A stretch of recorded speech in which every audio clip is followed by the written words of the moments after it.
Okay, so welcome back to the channel. So in today's episode, I really want to go over and cover the benefits of the easy running.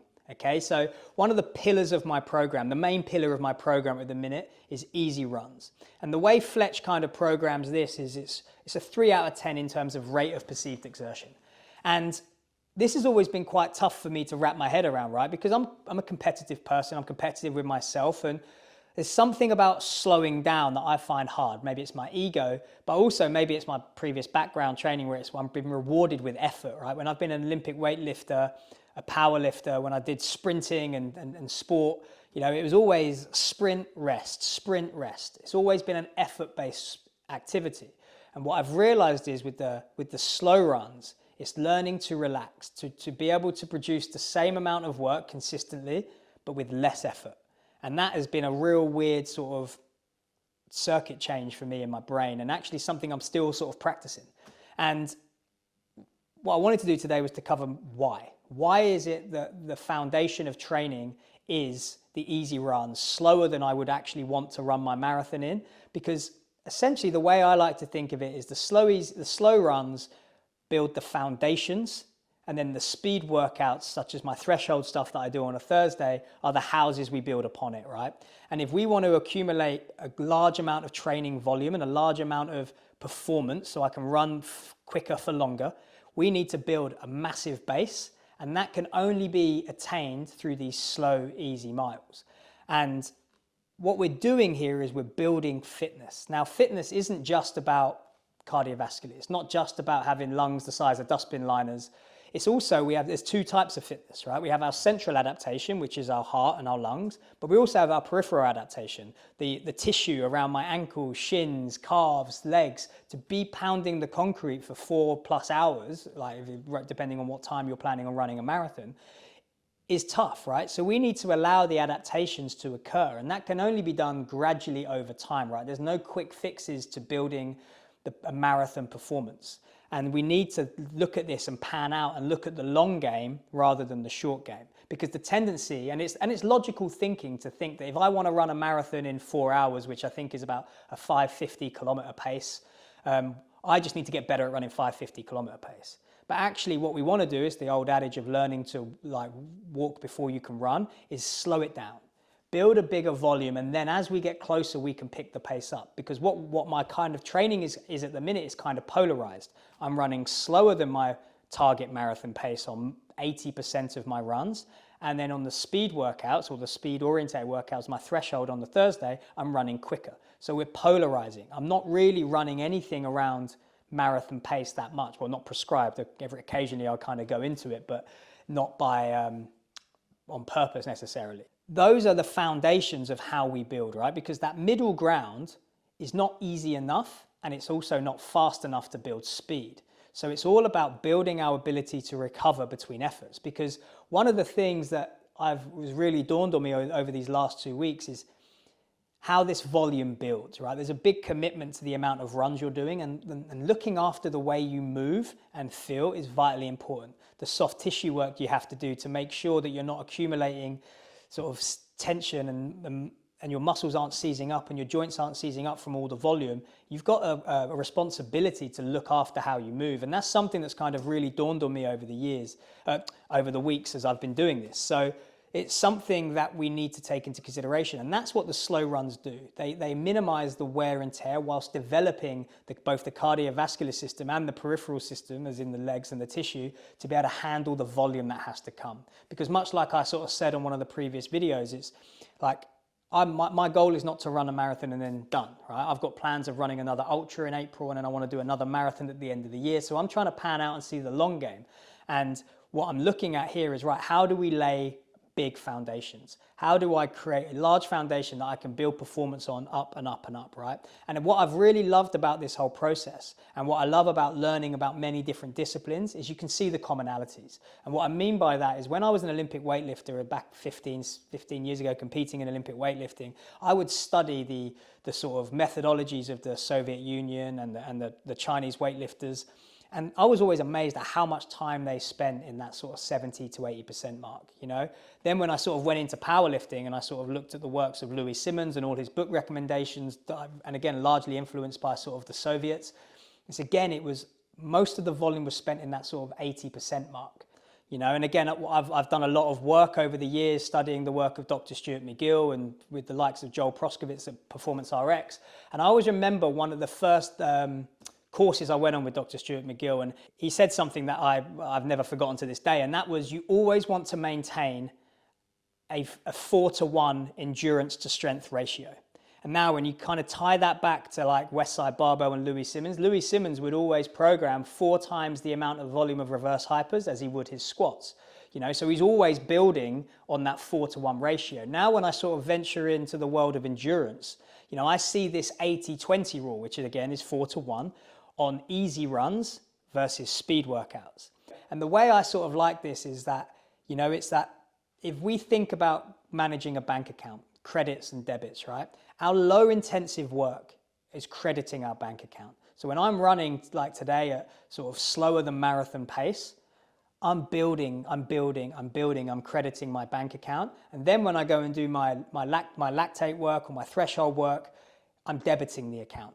Now, if you have too many debits and not enough credits, you're going to run into debt, and that's when you're going to be exposed to injury, fatigue, all these things, and that's always what we're trying to manage. Every time I go out for an easy run now, it's like, right, can I practice running slower? Can I find a rhythm? And one of the ways I've kind of managed to do that is taking out my headphones. You know, if I listen to up-tempo music, the tendency is to run quicker. So now I'm running without headphones. I'm trying to relax into it, trying to control my breathing and trying to control that heart rate, right? Because what we're trying to do with these slow, long runs is build efficiency, not just in our running technique, our running gait, and building up the tolerance for ground contact, but we're also trying to build efficiency in fuel utilization, right? So when we're doing endurance-based work, we have, and we'll probably get into the science here, we probably need to cue Jennifer Aniston or something. Here comes the science bit. Concentrate. It's that we have 2 main fuel sources that we can utilize for endurance-based work or any activity really, right? We've got 3 mainly, 4 if you include alcohol, but it's, so we've got fat and carbohydrates are our primary sources, right? Now the differences between fat and carbohydrates is fat is a slow burning fuel. Right? It requires time. The fat gets shuttled into the mitochondria, gets processed with oxygen, and then we get ATP, which is the energy to create energy. Carbohydrate is a quick and dirty, so fat doesn't produce any byproducts, right? So it's a clean burning fuel. So when we process it, it's clean. It's processed, it clean. So we've got a large amount of fat stores in our body. So when we burn that, essentially we keep the intensity low enough that we can utilize fat as a main primary fuel source. We can potentially just continue going, right? When intensity rises, we switch over to burning primarily carbohydrates. So one of the benefits of burning glucose is it's quick burning. It doesn't need to go through the mitochondria, it doesn't need oxygen to be processed, it can be burnt in the muscle cell. So it doesn't have to go through the whole process. We can burn it, but it burns dirty. It leaves behind lactate, you know, which we need to process and clean out the system. Now, if we are working so hard that we're burning carbohydrate and we're accumulating this lactate, we're not being able to shuttle it out the system and clean it out at a quick enough rate, that's when we start to see a decline in our performance, right? When we've all felt that lactate burn that we get from the accumulation of lactic acid. So what we're trying to do with our slow, easy runs is train ourselves to become more efficient at this lower intensity, because our heart rate is our internal barometer for intensity. So if that stays lower, we're working at a very efficient rate. We're always burning fat and carbohydrates. We're just going to be prioritizing fat when we're working at a lower intensity. And we can clean out any lactate well ahead of schedule, so we're never really accumulating, right? We're running at that sort of net zero. The moment our heart rate goes up beyond that sort of lactate threshold mark, so for most people that's going to be around about 80%-ish of your max heart rate, it's moment you flick over, and you're into this zone now, your body's going to have to prioritize carbohydrates and burning glucose. And again, this is when we start to, we're going to accumulate fatigue because we're obviously working harder, but we're also going to accumulate lactate. And it's going to be a much harder to buffer that out the system. And obviously you're on a downward slope of how, if you're not getting rid of that lactate at a fast enough rate, performance is going to tail off at some point. So what we're trying to do is, if we want to build vast amounts of endurance, we need to become very efficient at burning. And that's that zone 2 kind of training, right? That monitoring your heart rate, making sure it's not going too high, and always keeping it in that zone, because you get good at what you practice. So if you go out for a run and your body only knows to burn carbohydrates because that's all you've ever taught it to do, it's not going to spend very long in zone 2. It's not even going to want to spend it there. So most people sort of spend 5-10 minutes in zone 2 and then they jump straight to burning carbohydrates, and then it's a slog fest to the end of their run. And actually what you want to do is just slow down, stay in that zone. If that means you have to run slower, then run slower. But eventually, as you become more efficient, you'll be able to run quicker while still staying in that zone. And the way I like to think about that, if I'm running side by side with someone and we're both running at like 5 minutes per kilometer, and my heart rate's at 110 and theirs is at 145, I should be able to outlast them, right? Because I'm working way more efficiently. I'm prioritizing fat as a fuel, and they're potentially going to slip into that carbohydrate burning, that glucose burning zone, and in which case they're going to start to accumulate that debt. And this is what, I guess, the way I like to think about those slow runs, right? It's about building that efficiency, building that large bank account so that we can debit it when we need to. We don't want to be debiting our account every time we go out and train, because ultimately then where it's a matter of when, not if, we're going to pick up muscle strains, injuries, and a decline in performance. So little bit of a long-winded explanation there as to why we do the long runs, but I think it's important not only for me to articulate, because I'm learning this as I kind of go, but again, I think it gives a little bit of context as you guys are watching my training, seeing what I'm doing. Maybe it answers some of the questions as to why I'm sort of run slow. So hopefully next week I'm going to talk to you about more the threshold work that I've been doing, and then actually the week after I'm going down to London with Fletch, where we're going to do some lactate and biomechanics testing, which obviously I'll take you guys with me. But yeah, hopefully that. Any questions you have, please feel free to chuck them in the comments, or contact me on socials, you know the deal. But have a great week. Hopefully you enjoyed the video and it gave you a bit of context as to how training's going. Oh, and maybe I'll give you a little bit of a recap of the week. So not much has changed in terms of week 2 to week 1. Everything's slowly building. So a bit more mileage this week. My threshold work increased a little bit. Again, on the threshold days, I was really trying to dial it down a little bit. So the week before, I kind of pushed each one. I sort of explained this in the last video. But this week, I had 5 efforts at a kilometer with a 200-meter jog in between.